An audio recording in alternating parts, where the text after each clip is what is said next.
Hello વિદ્યાર્થી મિત્રો, કેમ છો બધા? મજામાં ને? મારી આ યુટ્યુબ ચેનલમાં આપ સૌનું સ્વાગત છે. તો આજે આપણે જોઈશું 11th સાયન્સ ચેપ્ટર 4 રાસાયણિક બંધન અને આણ્વીય રચના. તો આજે આપણે આનું ટોપિક જોઈશું આયનીય અથવા વિદ્યુત સંયોજક બંધ. હવે પહેલાં તો આયનીય સંયોજનો નીચેની બાબતો પર આધાર રાખે છે. એક તો આયનીય બંધ અને વિદ્યુત સંયોજક બંધ. તો આયનીય બંધ કયા પર આધાર રાખે? જુઓ તો, એક અનુવર્તી તટસ્થ પરમાણુઓમાંથી ધન અથવા ઋણ આયનો બનવાની સરળતા. તો જો અનુવર્તી તટસ્થ પરમાણુઓ ખરા ને, એમાંથી ધન અથવા ઋણ આયનો બનવાની સરળતા, કે ઋણ આયન અથવા ધન આયન સરળતાથી બની શકે છે. પછી ધનમાં ધન અને ઋણ આયનોની ગોઠવણી. ઘન હોય, કોઈ બી ઘન હોય, એની અંદર ધન અથવા ઋણ આયનની ગોઠવણી, બરાબર, કે ધન હોય પછી ઋણ હોય એ બધાને ગોઠવી શકાય. પછી ત્રીજું, આયનીકરણ એન્થાલ્પી અને ઇલેક્ટ્રોન પ્રાપ્તિ એન્થાલ્પી. આયનીકરણ એન્થાલ્પી અને ઇલેક્ટ્રોન પ્રાપ્તિ એન્થાલ્પી પર પણ આધાર રાખે છે આયનીય સંયોજનો, બરાબર. પછી બીજું, આયનીય બંધ. નીચી આયનીકરણ એન્થાલ્પી ધરાવતા તત્વો અને ઓછી ઋણ ઇલેક્ટ્રોન પ્રાપ્તિ એન્થાલ્પી ધરાવતા તત્વો વચ્ચે રચાય છે. જો નીચી આયનીકરણ એન્થાલ્પી હોય નીચે, એના વચ્ચે અને ઊંચી ઋણ ઇલેક્ટ્રોન પ્રાપ્તિ એન્થાલ્પી હોય ને, એના વચ્ચે વચ્ચે શું થાય?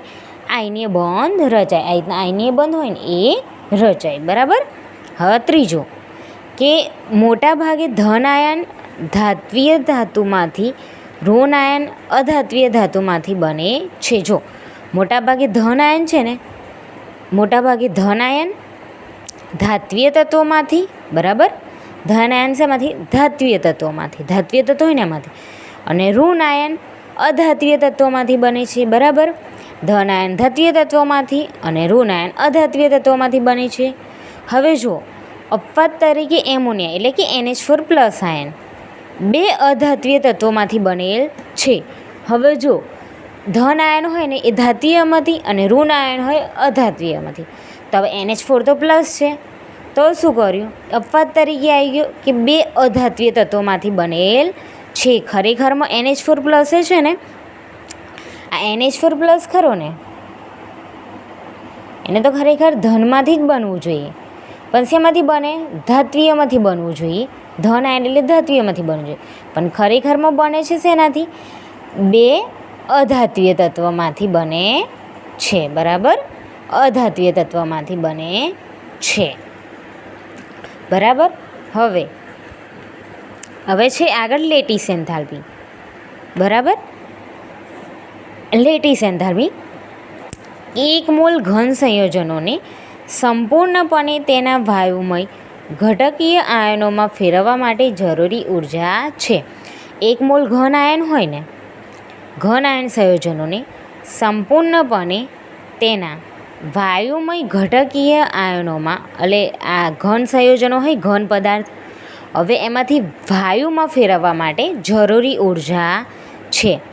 ઘન આયન હોય એમાંથી વાયુમાં ફેરવવા માટે જરૂરી ઉર્જા છે. તો NaClની લેટીસ એન્થાલ્પી 788 કિલોજૂલ મોલ ઇનવર્સ છે. આ ઘટનામાં અસમાન ભાર ધરાવતા આયનો, બરાબર, આ ઘટનામાં અસમાન ભાર એટલે કે અલગ અલગ વજન ધરાવતા વચ્ચે આકર્ષણ અને સમાન ભાર ધરાવતા આયનો વચ્ચે અપાકર્ષણ થાય છે. હવે ધારો કે ચુંબક છે, આમાં એક N અને એક S ધ્રુવ છે, બરાબર. હવે શું છે? એક N અને એક S ધ્રુવ, બરાબર. તો હવે ધારો કે N ને S છે, તો N ને S બે અલગ અલગ છે, તો આના વચ્ચે આકર્ષણ થાય. અને ધારો કે N હોય તો શું થાય? અપાકર્ષણ થાય, બરાબર. એમ જ એક જ સમાન વજન ધરાવતો હોય ને, ધારો કે 10 આ બંને વચ્ચે અપાકર્ષણ થાય, પણ 10-15 ધરાવતા હોય તો આ બંને વચ્ચે આકર્ષણ. હવે એક જ સ્વભાવ ધરાવતા હોય, ગરમ ગરમ, બરાબર, ગરમ ગરમ ગુસ્સાવાળા હોય તે બંને વચ્ચે અપાકર્ષણ થાય.